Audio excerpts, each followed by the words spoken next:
Halo sahabat YouTube, selamat datang di channel Galeri Seputar Ikan.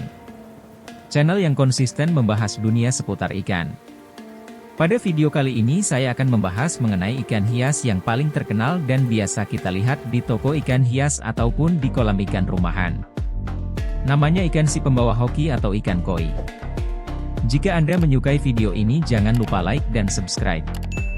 Langsung saja kita bahas. Siapa yang tidak mengenal ikan koi?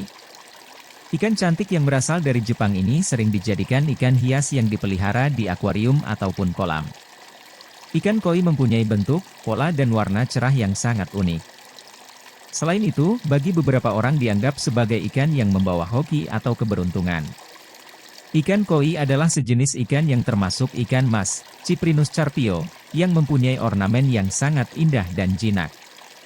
Koi biasanya dipelihara sebagai hiasan dengan tujuan keindahan dan keberuntungan di dalam rumah dan luar rumah.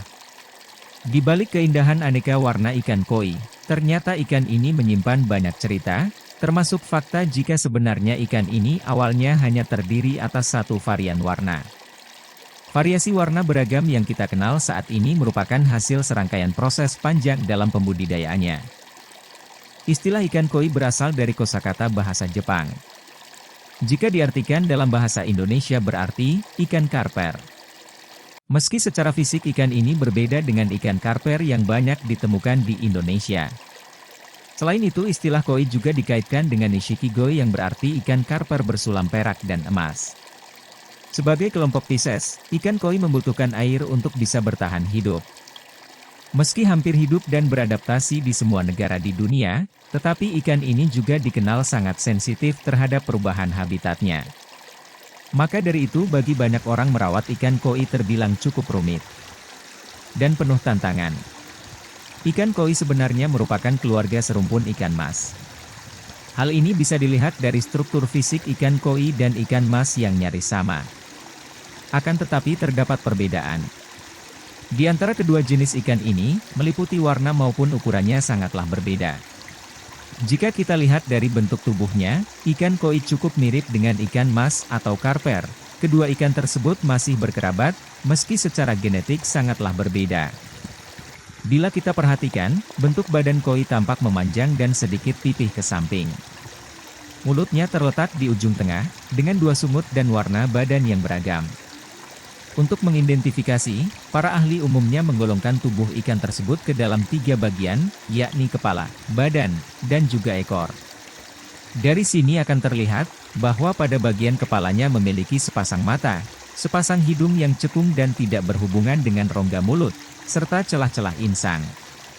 Pada bagian tersebut juga tersedia sepasang tutup insang, alat pendengar, sirip untuk bergerak, serta alat keseimbangan yang terlihat jelas jika kita perhatikan dari luar. Selain warna, salah satu keunikan koi juga terletak pada sumutnya.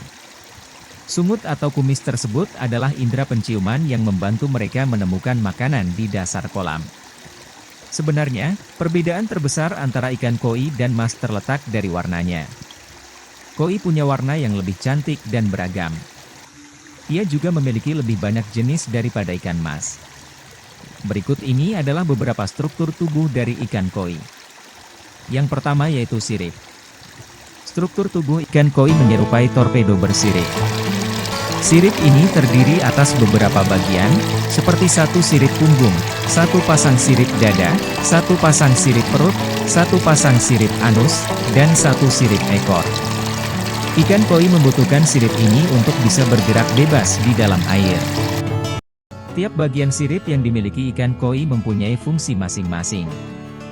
Sirip di bagian dada berfungsi layaknya tangan, sedangkan sirip perut berperan seperti kaki jika disamakan dengan alat gerak manusia. Menariknya sirip ikan koi mempunyai kemampuan untuk tumbuh kembali apabila tidak sengaja terpotong ataupun patah. Jika diteliti lebih lanjut, sirip ikan koi terdiri dari beberapa bagian yang lebih spesifik. Sirip tersebut tersusun atas selaput sirip, jari-jari lunak, dan juga jari-jari keras. Masing-masing sirip mempunyai struktur penyusun yang berbeda antara satu dengan yang lainnya. Struktur tubuh yang kedua yaitu badan. Tubuh ikan koi tersusun atas 2 lapisan yang membentuk selaput untuk menutupi permukaan ikan hias ini. Lapisan terluar biasa disebut sebagai epidermis, sedang bagian yang berada di sebelah dalam disebut endodermis. Unsur penyusun dan fungsi kedua lapisan tersebut berbeda. Lapisan epidermis terusun dari sel getah dan juga sel mucus yang berfungsi sebagai penghasil lendir di permukaan kulit ikan koi. Oleh sebab itu tidak heran jika menyentuh tubuh ikan koi kita akan merasakan adanya lendir yang terasa lengket. Fungsi lendir ini sebagai pelindung tubuh dari gangguan parasit yang menyerang. Lapisan endodermis terdiri dari serat yang dipenuhi oleh berbagai jenis sel. Bagian ini menjadi tempat keberadaan urat darah dan juga pangkal sisik. Warna tubuh ikan koi juga dihasilkan dari bagian endodermis, karena lapisan ini mengandung sel warna atau pigmen kulit. Ada 4 warna sel yang dihasilkan di endodermis sehingga membentuk corak warna ikan koi begitu kompleks. Sel ini mengalami kontraksi sehingga menghasilkan larutan dengan warna berbeda. Keempat warna tersebut adalah putih, guanopore, hitam, melanopore, kuning, xanthopore, dan merah, erythropore. Yang ketiga adalah sisik. Telah disebutkan bahwa sisik ikan koi tumbuh pada lapisan endodermis. Membahas tentang sisik ikan koi maka ada banyak misteri yang melingkupinya. Salah satunya adalah kepercayaan bahwa usia ikan hias ini bisa ditentukan melalui struktur dan warna sisiknya. Anggapan tersebut bisa jadi benar sebab pertumbuhan sirip pada ikan hias ini terbilang unik. Sisik ikan koi mempunyai serangkaian garis-garis berwarna. Garis inilah kemudian dijadikan sebagai patokan untuk menentukan berapa usia individu ikan koi. Akan tetapi garis tersebut ukurannya sangat kecil dan halus, sehingga untuk memeriksanya dibutuhkan bantuan mikroskop. Yang keempat adalah indera penciuman.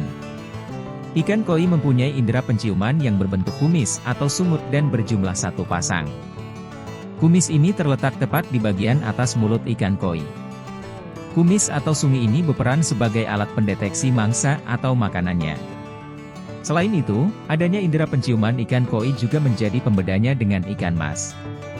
Kumis yang berperan sebagai alat penciuman ikan koi ini akan berfungsi saat ikan mencari makanan di dasar kolam berlumpur. Keberadaan lumpur akan menyulitkan untuk mendeteksi mangsa, sehingga dibutuhkan indera penciuman yang tajam agar dapat mengetahui posisi keberadaan makanan. Yang kelima yaitu makanan ikan koi. Selain pelet yang tersedia di toko penjual ikan hias, jenis sayuran hijau seperti bayam atau kangkung sangat baik dijadikan makanan ikan koi. Kedua jenis sayuran hijau tersebut, di dalamnya terkandung pigmen warna merah yaitu astaxanthin. Selain itu, juga terdapat pigmen warna kuning yang dijuluki lutein. Namun, kandungan pigmen warna kuning tersebut di dalam makanan ikan koi ini, justru lebih tinggi dibandingkan pigmen warna-warna merah. Bahkan, ikan koi juga menyukai jenis makanan ini. Pasalnya, bayam atau kangkung sangat kaya akan kandungan serat. Dengan adanya kandungan serat tersebut, layaknya manusia, sistem pencernaan ikan-ikan koi tersebut juga akan terjaga kesehatannya. Pasalnya, jika kondisi kesehatan pencernaan ikan koi tidak baik, kotoran yang dihasilkan akan tampak seperti memiliki lendir. Beda halnya dengan pencernaan koi yang sehat. Pada pencernaan yang sehat, kotoran akan berbentuk padat dan besar. Apabila kondisi dari sistem pencernaan koi terlalu buruk, maka sangat berpotensi untuk mengganggu ikan koi untuk dapat bertahan hidup, bahkan bisa mengganggu pertumbuhannya. Sebab, hal tersebut bisa menyebabkan nafsu makan ikan koi jadi berkurang. Parahnya lagi daya tahan tubuh dari ikan koi bisa saja semakin lemah dan bisa dengan mudah terserang berbagai macam penyakit yang mematikan. Demikianlah seputar informasi tentang ikan yang dipercaya membawa hoki, yaitu ikan koi. Semoga bermanfaat. Dan jika Anda menyukai video ini jangan lupa like dan subscribe. Sampai bertemu di video berikutnya.